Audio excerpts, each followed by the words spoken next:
Senator Grassley. If you really want to care about working Americans, why wouldn't you want to do something about the terrible energy policies of this administration and the terrible spending policies of this administration that has raised inflation to a 40-year high and gas prices to a historic high last year and shooting up again?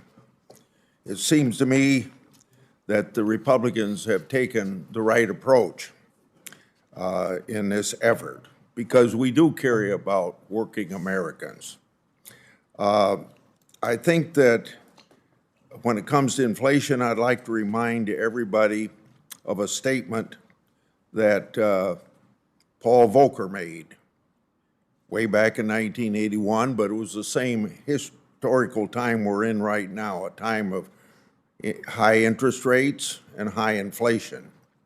His words and advice to Congress, and it was advice to Congress, quote, "Cutting spending may appear to be the most painful part of the job, but I'm convinced that the pain for all of us will ultimately be much greater if it is not accomplished." I think in my opening comments, I'm going to try to make it clear that I think out of 11 times in over how many years, I don't know, the debt limit has been increased. It's been coupled 6 or 7 times at least with debt reduction, spending reduction, I should say. And it also is something that I'm going to show you that many Democrats have proposed in the past. So, Mr. Chairman, I thank you for holding today's hearing on the House-passed Limit, Save, and Grow Act. And I think the Grow Act is the most important part of that title, because we're not going to improve the economy by taxing and spending more. And I don't know who out there believes that the government, of our witnesses, believes that the government's to answer every problem in the world. But remember, Washington consumes consumes wealth. It's the people out there in middle America, and both on the West Coast and East Coast, that do the work, that feed the money to this city that we spend and we consume. So House Republicans have acted responsibly by passing a debt limit increase while also beginning to tackle our country's unsustainable debt and deficits. Now, in contrast, President Biden and Biden's Senate Democrats have sat idly by, watching the clock tick down to default. By not thoughtfully engaging, they hope to avoid a substantive debate on a very serious fiscal issue, and that issue we all know is facing 330 million Americans. Now, I know that they're going to start meeting next Tuesday, but they wasted, I suppose as of now, about 97 days since Biden and McCarthy met in the White House way back in early February. So, in a last bid effort to avoid an honest debate on our nation's finances, this week, you know what Senator Schumer did? He introduced legislation to suspend the debt limit until 2025.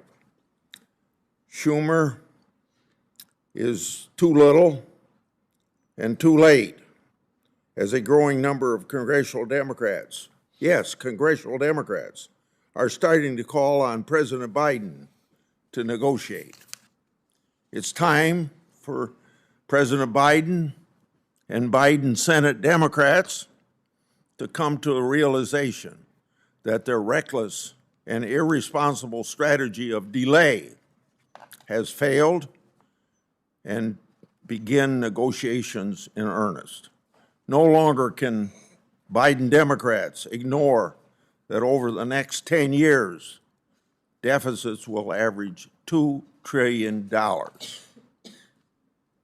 or ignore that the public debt as a share of our economy is set to rocket past the previous World War II era records of 106% of GNP by 2028, or that interest costs are set to triple from $475 billion last year to $1.4 trillion by 2033.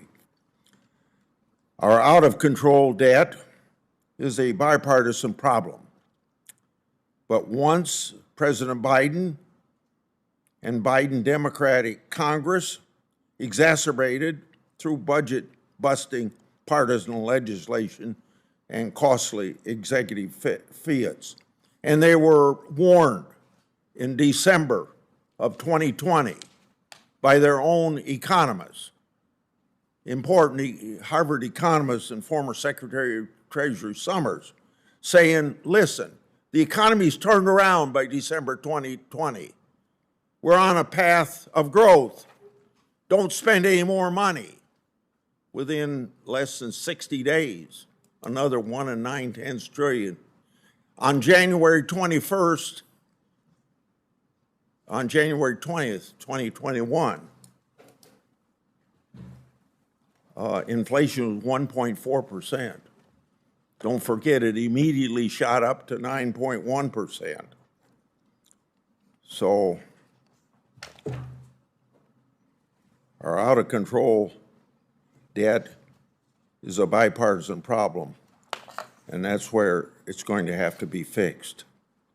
Don't forget that the deficit CBO is currently projecting through 2031 are $6 trillion higher than what the agency expected when Biden took office. Given our dismal fiscal outlook, it would be irresponsible not to follow the historical practice of pairing an increase in the debt limit with fiscal control to rein in Washington's chronic overspending. Simply kicking the can down the road can no longer be an option. The House bill starts to improve our unsustainable fiscal trajectory by repealing the president's unconstitutional student loan giveaway, another thing that's going to exacerbate inflation. Also paring back the reckless spending of Biden Democrats' Inflation Increasing Reconciliation Act and capping discretionary spending for next year at fiscal year 2022 levels agreed to by a Democratic Congress and in effect as recently as December. On that last point, it would be up to Congress, particularly the appropriators, to determine how to meet the discretionary top line. Nothing in this legislation mandates cuts to defense, veterans' health care, border security, or other activities that Republicans have already prioritized. Biden Democrats contend that doing anything but rubber stamping an unconditional increase in the debt limit is irresponsible. Well, just a few years ago, the very same Democrats, Biden Democrats, were singing a different tune. In 2017, Senator Schumer boasted about using the debt limit as, his words, leverage in negotiations with the White House. And in 2019, then Speaker Pelosi demanded that any debt ceiling suspension be paired with an increase in discretionary budget caps. She said, quote, when we lift the caps, then we can start talking about lifting the debt ceiling. And last but not least, then Senator Biden had this to say in 1984, shortly before he voted against raising the debt limit, quote, I cannot agree to vote for a full increase in the debt limit without any assistance or assurance that steps will be taken earlier next year to reduce the alarming increase in deficits and the debt. The fact is that debt limit legislation has always been the product of negotiations between White House and Congress. And it's long past time for President Biden to sit down with the Speaker and negotiate a deal like the one he brokered as Vice President in 2011. If it worked then, it can work now. Republicans aren't the only ones saying so. Even many Democrats are now telling the president he needs to sit down with congressional leaders. Well, we know that's going to happen next Tuesday. One Senate Democrat said that the president's refusal to meet with the Speaker, quote, signals a deficiency of leadership. So by now, maybe 95 days have been lost. Another Democrat in the House says that President and Speaker, quote, ought to get to work and get it done for the sake of the country, end of quote. The House Republicans' bill is meant to start a conversation. To start a conversation, not end it. Speaker McCarthy has said many times that he wants to negotiate with President Biden. So all the barbs and attacks on the House bill today are meaningless. Everyone knows it.